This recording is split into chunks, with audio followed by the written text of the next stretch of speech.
എന്നാൽ മൗലവി നുണ പൊട്ടിക്കുന്നത് എടുത്തോളൂ.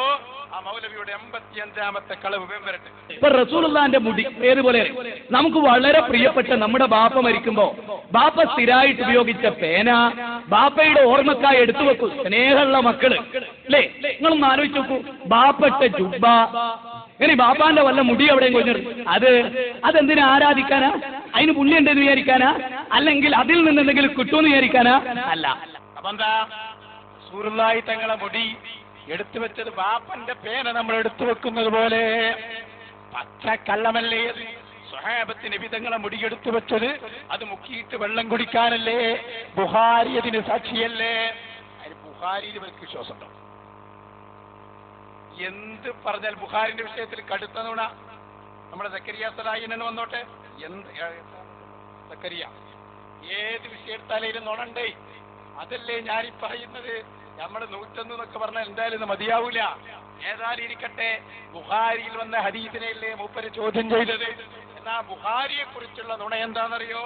ശരിക്ക് ശ്രദ്ധിച്ചോ.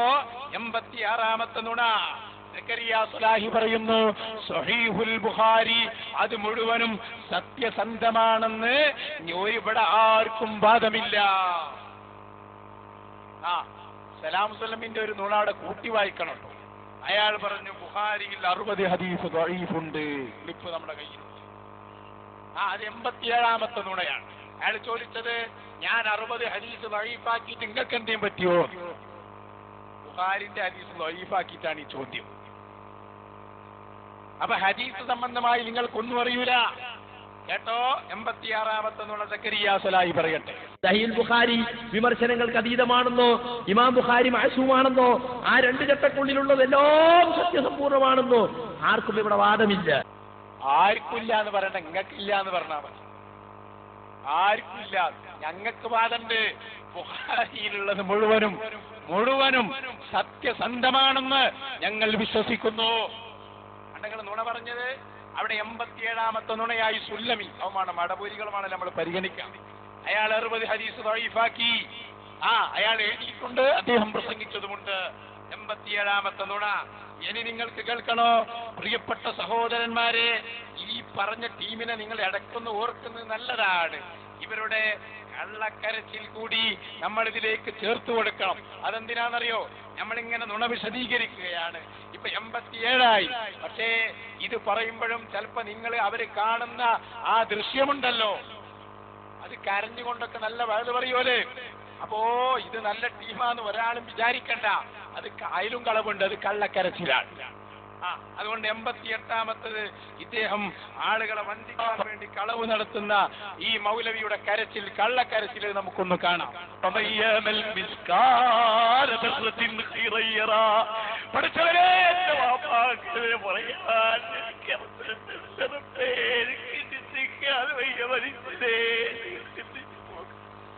അന്ന് വാപ്പ പറയും പോലെ ഇത് പരലോകമാണ് പോലെ, ഇവിടെ അമല് കൊടുക്കില്ല പോലെ.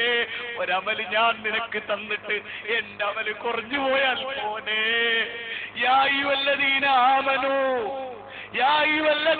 ആമനൂ കുവംപുസക്കും വാഹിലേക്ക് വെള്ളം കുടിച്ച് അവന്റെ കാരുണ്യത്തിന്റെ നിഴലിൽ ജീവിച്ച് ഇന്നൽ ഇൻസാന ലിറബ്ബിഹി ലകനൂദ്. പോയി കണ്ടോ? KVF ലത്തീഫോനോട് പറയിപ്പിക്ക് ഇയാദി കരയലിനെ കുറിച്ച് അത് പറയുന്ന ആൾ സത്യമാണ്. പറയിപ്പിക്ക് ശരിക്കും പറയും. ഇതെന്ത് കരച്ചിലാ മൗലവി പറയും? ഒരാഴ്ച ഒരിക്കൽ നിരോധിച്ചാൽ ആ വിഷയാവില്ല. വെറുതെ നിരോധിക്കുക. ഒരാഴ്ച ഒരിക്കൽ നിരോധിച്ചാൽ ആ വിഷയാവില്ല. വെറുതെ നിരോധിക്കുക. അങ്ങനെയാണ് പറയും. അപ്പോ ഇത് കള്ളക്കരച്ചിലാണ്. കരച്ചിലും കളവ്, എല്ലാ രംഗത്തും കളവ്. ഇനി നോക്കിക്കോ നമ്മളെ സ്വലാത്തിനെ കുറിച്ചുള്ള ചർച്ച. ഓരോ ചർച്ച ഞാനിങ്ങനെ എടുത്താൽ കളവുകളെ പട്ടിക നീണ്ടുപോകും. ഞാൻ വളരെ ചുരുക്കി കൊണ്ടുവരാണ്. സ്വലാത്ത് നാരിയ സ്വലാത്ത് നരകത്തിലെ സ്വലാത്താണെന്ന് മൗലവി. 89ാമത്തെ നുണ. നരകത്തിലെ സ്വലാത്ത്, അങ്ങനെ ഒരു സ്വലാത്ത് നബി പഠിപ്പിച്ചെന്ന സ്വലാത്തെ ചൊല്ലാവൂ എന്ന് മൗലവിമാർ. 81ാമത്തെ കരുന്നുണ. അതാര് പറയണം? അത് നമ്മളെ സക്കരിയ സ്വലായി തന്നെ ആയിക്കോട്ടെ, വലിയ നേതാവ്. അയാൾ പറയുന്നു നാരിയ സ്വലാത്ത് എന്ന് പറഞ്ഞ സ്വലാത്ത് അങ്ങനെ ഒരു സ്വലാത്ത് നബി പഠിപ്പിച്ചിട്ടില്ല. നാരിയ സ്വലാത്ത് അതൊക്കെ ഉള്ളത് തന്നെയാണ്. എന്നാ ഒരു ഹദീസിന്റെ കിതാബില ഒന്ന് കാണിച്ചോണ്ടാ. ഏത് ഹദീസിന്റെ കിതാബിലാ ഈ നാരിയത്ത് സ്വലാത്ത് ഉള്ളത്? സുഹൃത്തുക്കളെ, നാരിയത്ത് സ്വലാത്ത് എന്ന സ്വലാത്തിനെ സംബന്ധിച്ച് സ്വലാത്ത് ഒരു ഇബാദത്താണ്. അള്ളാഹുവിന്റെ റസൂല് കാണിച്ചു തന്നതല്ലാത്ത ഒന്ന് നമ്മളെ വകയായിട്ട് പുതിയ സ്വലാത്ത് ഉണ്ടാക്കാൻ പാടില്ല. കേട്ടങ്ങളെ, നാരിയ സ്വലാത്ത് പാടില്ല, 89ാമത്തെ കളവ്. എന്നാൽ ഇന്ന് അയാൾ പറയുന്നു ഏത് സ്വലാത്തും ചൊല്ല, സ്വലാത്ത് ഏത് ഭാഷയിലുമാവാം. അതേ നാരിയ സ്വലാത്ത് മുമ്പ് പുറത്തു ചൊല്ലിപ്പിച്ചതുപോലെ 89ാമത്തെ കളവ് നിങ്ങളെ കൊണ്ട് തന്നെ ഞങ്ങൾ പൊളിച്ചു തരാം, പൊളിച്ച് കയ്യിൽ തരാം. വെക്ക് നമ്മുടെ മൗലവിയുടെ പ്രസംഗം അതേ സക്കരിയ സ്വലായി അതേ നാവ് കൊണ്ട് പറയട്ടെ, ഏത് ഭാഷയിലും സ്വലാത്ത് ചെല്ലാം, ഏത് വിഷയത്തിലും സ്വലാത്ത് ചെല്ലാം. പറയും ഏത് ഭാഷയിലും ആകാം. ഒരാൾക്ക് മലയാളത്തിൽ പറയണം അല്ലാഹുവേ റസൂലുള്ളാഹിക്ക് സമാധാനം നൽകണേ, റസൂലുള്ളാഹിക്ക് അനുഗ്രഹം ചെയ്യണേ എന്ന് മലയാളത്തിൽ പറഞ്ഞാൽ അതൊരു സ്വലാത്ത് തന്നെയാണ്. ഒരു തെറ്റുമില്ല അതില്. ഏത് ഭാഷയിൽ ഉപയോഗിക്കാം. പിന്നെ ഒരാൾ അങ്ങനെ സ്വലാത്തിന്റെ കൂട്ടത്തില് മഹാനായ റസൂലുള്ളാഹി സ്വല്ലല്ലാഹു അലൈഹി വസല്ലമ ഞങ്ങൾക്ക് ഹിദായത്തിന് കാരണക്കാരനായ റസൂലുള്ളാഹി സ്വല്ലല്ലാഹു അലൈഹി വസല്ലമ അദ്ദേഹത്തിന് നീ സ്വലാത്തും സലാമും നൽകണേ, അദ്ദേഹത്തെ നീ അനുഗ്രഹിക്കണേ, അദ്ദേഹത്തെ ഞങ്ങളോടൊപ്പം സ്വർഗത്തിൽ ഒരുമിച്ച് കൂട്ടണേ, അദ്ദേഹത്തോടൊപ്പം ഞങ്ങൾ നീ സ്വർഗത്തിൽ ഒരുമിച്ച് കൂട്ടണേ. അങ്ങനെയൊക്കെ ഒരാൾ പറഞ്ഞ അതിലൊക്കെ സ്വലാത്തിന്റെ വചനങ്ങളുണ്ട്. ഒരു പ്രശ്നമല്ല. അപ്പൊ ഏത് പദം ഉപയോഗിച്ചുമാകാം. അത്രേ ഉള്ളൂ. സല്ലല്ലാഹു അലൈഹി വസല്ലം തങ്ങളെ പ്രശംസിക്കുമ്പോ അതിന് വിട്ട പ്രശംസ പാടില്ല. അത് ഞങ്ങൾ ആരും ചെയ്യലില്ല. ദൈവത്തിന്റെ മകനാണ് എന്നോ അല്ലെങ്കിൽ അല്ലാഹുവിന്റെ പുത്രനാണ് എന്നോ ഞങ്ങൾ എവിടെയും പറയലില്ല, ആരും പറയലില്ല. അവ നാരിയ സ്വലാത്തിനെ കുറിച്ച് നിങ്ങൾ പറഞ്ഞ കാര്യമുണ്ടല്ലോ, അത് ഞങ്ങൾ തന്നെ നിങ്ങളെ കൊണ്ട് തിരുത്തിച്ചു. ഏത് ഭാഷയിലും ചൊല്ല, ഏത് കാര്യത്തിലും ചൊല്ല എന്ന് വളരെ വ്യക്തമായി നിങ്ങൾക്ക് തന്നെ പറയേണ്ടി വന്നു. ഇനി ഞാൻ പറയട്ടെ നിങ്ങളോട്, 90ാമത്തെ ഒരു വലിയ നുണ സലാം സുല്ലമിനെ കൊണ്ട് നമ്മൾ പൊളിച്ച് കയ്യിൽ തരാൻ പോവാണ്. എന്താണെന്നറിയോ? ഇവര് പറഞ്ഞിരുന്നു ആ കേരളത്തിൽ വളരെ ശ്രദ്ധിക്കപ്പെട്ട ഒരു വാദപ്രതിവാദമാണ് കൊട്ടപ്പുറം സംവാദം. ബഹുമാനപ്പെട്ട AP ഉസ്താദിന്റെ നേതൃത്വത്തിൽ നടന്ന സംവാദം. അല്ലാഹു തആല ദീർഘായുസ്സും ആഫിയത്തും നൽകുമാറാകട്ടെ. AP ഉസ്താദിന്റെ നേതൃത്വത്തിൽ നടന്ന സംവാദത്തിൽ മുജാഹിദുകൾ എഴുതി വെച്ചു, മുജാഹിദുകൾ പരസ്യമായി പറഞ്ഞു, അതേ കൊട്ടപ്പുറത്ത് ഞങ്ങളെ മൗലവിയാണ് ജനിച്ചത്. അത് 90ാമത്തെ കളവാണ്, മഹാകളവ്. സലാം സുല്ലമി ആ കളവ് ഇപ്പൊ പൊടിക്കുന്നു. അയാൾ പറയുന്നു കൊട്ടപ്പുറത്ത് ജയിച്ചത് കാന്തപുരമാണ്, അവിടെ തിളങ്ങിയത് സുന്നികളാണ് എന്ന് മാത്രമല്ല ഞങ്ങളുടെ മൗലവിക്ക് ചെറിയ മുണ്ടത്തിന് അവിടെ ഈ കിതാബ് കൊണ്ടുവച്ചതിന് എന്തിനാ വെച്ചതെന്ന് അറിയില്ല. ഒരു സംവാദത്തിലൊരു മൗലവിന്റെ ഗതിയാണ് ഇപ്പോൾ. നിങ്ങളും നോക്കി പിന്നെ ഓലെ ബാക്കിയുള്ള പോലെ കഥ പറയണം. വെക്ക് സലാം സുല്ലമി പറയും 90ാമത്തെ ഇതേ പ്രസ്ഥാനത്തിന് പൂർണ്ണമായി വിജയം ലഭിച്ചു. ഇത് കളവല്ലോ, ഇത് സത്യമാണ്. ഇവര് പറയുന്ന വേറെ ഇതിന് മുമ്പ് പറഞ്ഞൊരു കളവ്, കൊട്ടപ്പുറം സംവാദത്തിൽ മുജാഹിദ് പക്ഷമാണ് വിജയിച്ചത് എന്നാണ് 90ാമത്തെ കളവ്. അതിനെ പൊളിക്കാണ് സുല്ലമി ചെയ്യും. മുജാഹിദ് പ്രസ്ഥാനത്തിന് പൂർണ്ണമായി വിജയം കിട്ടിയ ഒരു സംവാദം. പൂർണ്ണമായി വിജയം കിട്ടിയില്ല, അത് രണ്ടൂട്ടരും പറയില്ല. അത് നമ്മൾ നോക്കേണ്ട ആവശ്യമില്ല. വിജയം ഉണ്ടെന്ന്, വിജയം കൊട്ടപ്പുറത്തെ വിജയം അവർക്കാണെന്ന് അവർ പറയുന്നത്. അതിൽ മുജാഹിദുകൾക്ക് അത്ര വലിയ വിജയം ഉണ്ടായിട്ടില്ല. ആ സംവാദത്തില് മുജാഹിദ് പ്രസ്ഥാനത്തിന്റെ ആശയങ്ങൾ പ്രതിഫലിപ്പിക്കുന്നതിൽ അല്ലെങ്കിൽ അത് സമർത്ഥമായി അവിടെ അവതരിപ്പിക്കുന്നതിൽ മുജാഹിദ് പണ്ഡിതനായ AP അബ്ദുൽ ഖാദർ മൗലവിക്ക് ചില പാളിച്ചകൾ സംഭവിച്ചിട്ടുണ്ട്. വ്യക്തി വൈഭവം ഉണ്ടാക്കാൻ നോക്കാറുണ്ട്. നല്ല പാണ്ഡിത്യല്ല ആളുകൾ അവിടെ തടഞ്ഞിട്ട് എന്താണെന്ന് സ്റ്റേജിൽ കയറണം എന്നുള്ള ഒരു ഇത് കൊട്ടപ്പുറത്തന്നെ ഉണ്ടായില്ല. ഞങ്ങൾക്ക് അതിന്റെ ഉള്ളിൽ എല്ലാം അറിയാം. കൊട്ടപ്പുറം സംഭവം പറഞ്ഞല്ലേ കുറച്ച് പരാജയം സംഭവിച്ചിട്ടുണ്ട്. സുന്നി വിഭാഗത്തിന് നേതൃത്വം കൊടുത്തിരിക്കുന്ന കാന്തപുരം AP അബൂബക്കർ മുസ്ലിയാർ അവിടെ കുറച്ചൊക്കെ തിളങ്ങിയിട്ടുണ്ട്. യാഥാർത്ഥ്യമാണ്. നമ്മൾ മറച്ചെത്തിക്കേണ്ട കാര്യമല്ല. ഞങ്ങൾ എല്ലാ പരിപൂർണമായ സംവാദത്തിൽ പങ്കെടുത്ത ആളാണ്. സംവാദം ഞാൻ സ്റ്റേജിൽ ഇതൊക്കെ ഞാൻ കുറിപ്പൊക്കെ ഉണ്ടാക്കിയ കാലമായിരുന്നു. അവതരിപ്പിക്കാനുള്ള വിഷയങ്ങൾ ഞാനും മറ്റേ അലിഫ് മലുവായിരുന്നു. അതിനുള്ള എല്ലാ വിഷയങ്ങളൊക്കെ ഞങ്ങൾ സജ്ജമാക്കിയിരുന്നു. ഞങ്ങളൊന്ന് സംസാരിച്ചിട്ടില്ലെങ്കിലും ഞങ്ങൾ APന്റെ ഇതിന്റെ സ്ഥാനത്ത് ഇയാളെ കയറ്റി ചെറിയ മുണ്ടത്തെ. അതെന്താണ് കാരണം? കാരണമൊന്നുമില്ല, ഇങ്ങനെ ചെറിയ മുണ്ട വന്നത്. അതന്നെ ചെറിയ മുണ്ട വന്നതും ചെറിയ മുണ്ട അവിടെ ഞങ്ങൾ ചർച്ചയിൽ ഈ വിഷയമൊക്കെ ചർച്ച ചെയ്യുന്ന സമയത്തൊന്നും അദ്ദേഹമല്ല. അദ്ദേഹം സ്കൂളിൽ പോലാണ് ആ സമയത്ത് വരിക, അവിടെ കയറാൻ പറ്റിയ സ്റ്റേജിൽ. അതിന്റെയൊക്കെ ഫലം സംഭവിച്ചത് കോട്ടപ്പുറത്ത് പണ്ഡിതോചിതമായിട്ടുണ്ട്. എന്നാലും പണ്ഡിതോചിതമായിട്ടും ഇതായിട്ടില്ല, അമർത്തിക്കാൻ സാധിച്ചിട്ടില്ല.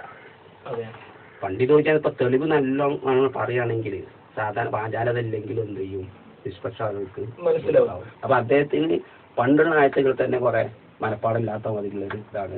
ഒരൊറ്റ ആയത്തമ്മ കുനിതുല്ലതിനെ തണുത്തുമില്ല അതിനെ തന്നെ കടന്നിട്ട് കളിക്കുകയാണ്. പിന്നെ ഞാൻ പറഞ്ഞില്ലേ ഇതിൽ നമ്മൾ ഇങ്ങനത്തെ വിഷയത്തിൽ നമ്മൾ തമ്മിൽ വ്യക്തിവൈരാഗ്യം കാണിക്കാൻ പാടില്ല. ഞാനും അലിക്കന്മാരും കൂടുതൽ ബാധിച്ച ഈ തങ്ങളെ കേട്ടണമെന്നാണ്. അത് ചിലർക്ക് ഞാൻ ആളെ പറയില്ല, ആ വ്യക്തിക്ക് ഇയാളോടുള്ള വൈരാഗ്യം ആളെ കേട്ടാതിരിക്കുന്നതാണ്. പിന്നെ ചെറിയ മുണ്ടാണെങ്കിൽ ഈ രംഗത്തൊക്കെ പ്രലോഭിച്ചിട്ടില്ല. അദ്ദേഹം ഈ ഞങ്ങൾ കുടിക്കലിരുന്നിട്ട് ചർച്ച ചെയ്യുന്ന സമയത്തൊന്നും അദ്ദേഹം ഒരു നിമിഷ നേരം വരെ ഇതിലില്ല. അദ്ദേഹം ക്ലാസ് ഇങ്ങോട്ട് വരുന്ന സമയത്ത് അവിടെ കയറ്റ വളർത്തി അത് വാദത്തെ അങ്ങനെ കണ്ടാൽ മതിയോ? കിതാബുകൾ എടുത്തു വെച്ചതെന്ന് എന്തിനെടുത്ത് വെച്ചതെന്ന് അറിയില്ല. അതാണ് ഇതിന് ചെറിയ എടുത്ത് കണ്ട് വായിച്ചിട്ട് എന്താണ് മരാണ് മറ്റേതാണ് കല്ലാണെന്നൊക്കെ പറഞ്ഞിട്ട് വഷളാക്കിയത്. അത് നമ്മൾ വാദിച്ചത് എന്തിനായിട്ടുണ്ടോ? അത് ആ ഇബിന് ചെറിയ അവിടെ വെച്ചിരുന്നത് ദുആന് അവിടെ ഇസ്തിഹാസ എന്നുള്ള അർത്ഥമല്ല എന്ന് പറയുകയാണെങ്കിൽ ആ സന്ദർഭത്തിൽ മാത്രം എന്താണ് വായിക്കാൻ വേണ്ടി എടുത്തു വെച്ചതാണ്. പക്ഷെ ഇതുമായിട്ട് ബന്ധമില്ലാത്ത ആൾക്ക് എന്തെങ്കിലും എടുത്തു വെച്ചതെന്ന് ഞാൻ അറിയില്ലല്ലോ. അങ്ങനെ പറയാൻ ഉന്നതണ്ട. ഇവരുടെ മൗലവിന്റെ ഗതിയാണ് പറഞ്ഞത്. ഏത് വാദപ്രതിവാദത്തിന് അപ്പുറത്ത് വന്ന മൗലവി, ആ മൗലവിക്ക് കിതാബ് എടുത്തു വെച്ചത് തന്നെ എന്തിനാണ് എന്നറിഞ്ഞിരുന്നില്ല. ഇനി നിങ്ങൾ നോക്ക്, ഇനി നമ്മൾ 91-ാമത്തെ കളവിലേക്ക്. അതേതാ കളവ് എന്നറിയോ നിങ്ങൾക്ക്? തറാവീഹിനെ കുറിച്ച് പറഞ്ഞ കളവാകട്ടെ. നമുക്കറിയാം മുജാഹിദുകൾ എഴുതി. എന്താ എഴുതിയത്? അവരുടെ കിതാബ് അവ്വലു ഫിൽ അമലിയാത്തിൽ എഴുതി. എന്താണ് തറാവീഹ്? ഇത് റമദാനിൽ മാത്രമേ ഉള്ളൂ, ഇശാഇന് ശേഷമാണ്, 20 റക്അത്താണ് എന്നിവര് വളരെ പരസ്യമായി എഴുതി. എന്നാൽ ഇതാ കേട്ടോളൂ നിങ്ങൾ, എന്താണ് നമ്മളെ താജുദ്ദീൻ സലാഹി പറയുന്നു, ഉമറിന്റെ കാലത്ത് അന്ന് 20 റക്അത്ത് തറാവീഹ് നിസ്കരിച്ചത് ജനങ്ങൾക്ക് തെളിവല്ല. കേട്ടോ, ഉമർ ഇബ്നുൽ ഖത്താബ് തങ്ങൾ ചെയ്തത് തെളിവല്ല, ഉമറിന്റെ കാലത്ത് നടന്ന തെളിവല്ല. 91-ാമത്തെ കളവ്, സ്വഹാബത്തിനെ തള്ളുന്ന ഏർപ്പാട്. പ്രിയപ്പെട്ട സഹോദരന്മാരെ, ഞങ്ങൾ സമ്മതിക്കില്ല, ഞങ്ങളെ നേതാക്കളാണവർ. അതുകൊണ്ടാണ് ഈ കളവുകളുടെ കൂട്ടത്തിൽ ഉൾപ്പെടുത്തിയത്. അതിന്റെ കൂടെ വേറൊരു കളവും കൂടിയുണ്ട്. ഇസ്ലാം മക്കത്തേക്ക് നോക്കാൻ പറഞ്ഞിട്ടില്ല. കാരണം മക്കത്ത് എന്തുണ്ട്? 20 റക്അത്ത് തറാവീഹ് ഉണ്ട്. അത് കളവാൻ കാരണം ബലന്നത് കളവാക്കല. ഓല് പറയുന്നത് മക്ക നമുക്ക് അവഗണിക്കാൻ പറ്റൂല. അതുപോലെ തന്നെ പറയും. അപ്പോ കേട്ടോളൂ, 91, 92 കളവുകൾ. പിന്നെയുള്ളത് ഉമറിന്റെ കാലത്താളുകൾ നമസ്കരിച്ചിരുന്നു എന്നതാണ്. ഉമറിന്റെ കാലത്താളുകൾ നമസ്കരിച്ചു എന്നത് ഇസ്ലാമിൽ തെളിവല്ല. ഈ ഇസ്ലാമിൽ അന്നാച്ചുന്നതിൽ സ്വഹാബത്ത് വന്നു എന്ന് തന്നെ കരുതുക. എന്നാലും ഇതുമായി ബന്ധപ്പെട്ട മുഴുവൻ ഹദീസുകളും സ്വീകാര്യോഗ്യമല്ലാത്ത ഹദീസുകളുടെ കൂട്ടത്തിലാണ് പണ്ഡിതന്മാർ എണ്ണിയിരിക്കുന്നത്. പിന്നെ മക്കത്ത് അങ്ങനെ ഇല്ലേ എന്നാണ് മറ്റൊരു ചോദ്യം. മക്കത്തേക്ക് നോക്കാനല്ല ഇസ്ലാം പറഞ്ഞത്. എന്തായി? ഉമറിന്റെ കാലത്തിൽ നമുക്ക് തെളിവല്ല, മഹാകളവ്. പിന്നെ മക്കത്തേക്ക് നോക്കാനല്ല പറഞ്ഞ വേറൊരു കളവ്, 92-ാമത്തെ. എന്നിട്ടോ ഇപ്പൊ കണ്ടോ നിങ്ങള്, പുതിയ വിചിന്തനം കഴിഞ്ഞ റമദാൻ എഴുതി. 93-ാമത്തെ കളവായി ഞാനതിലേക്ക് മഹാകളവാണതും. എല്ലാം ഒന്നിനൊന്ന് വെച്ച എന്താണെന്നറിയോ? ഒരു ഹദീസ് എന്താ? നബി തങ്ങളുടെ നിസ്കാരം 11 എന്നുള്ള ഹദീസ്. ഇത് മുവത്തയിലുള്ള ഹദീസാ. ഈ ഹദീസ് ഉദ്ധരിച്ച് കഴിഞ്ഞ റമദാനിലെ വിചിന്തനത്തിൽ മൗലവി എഴുതി. ഈ ഹദീസിൽ നിന്ന് മനസ്സിലായി. എന്താണ് അയാൾക്ക് മനസ്സിലായത് ഹദീസിൽ നിന്ന്? തറാവീഹ്, ആ തറാവീഹ് നിസ്കാരം 11 എന്ന് മനസ്സിലായി. അപ്പൊ പിന്നെ മൗലവി ചോദിക്കാണ്, എങ്കിൽ 4 മദ്ഹബിന്റെ പണ്ഡിതന്മാർ ഈ ഹദീസ് കണ്ടിട്ടും എന്തേ പറയാതെ പോയത്? അത് 4 മദ്ഹബിന്റെ പണ്ഡിതന്മാർ എന്താ പറഞ്ഞ്? തറാവീഹ് 20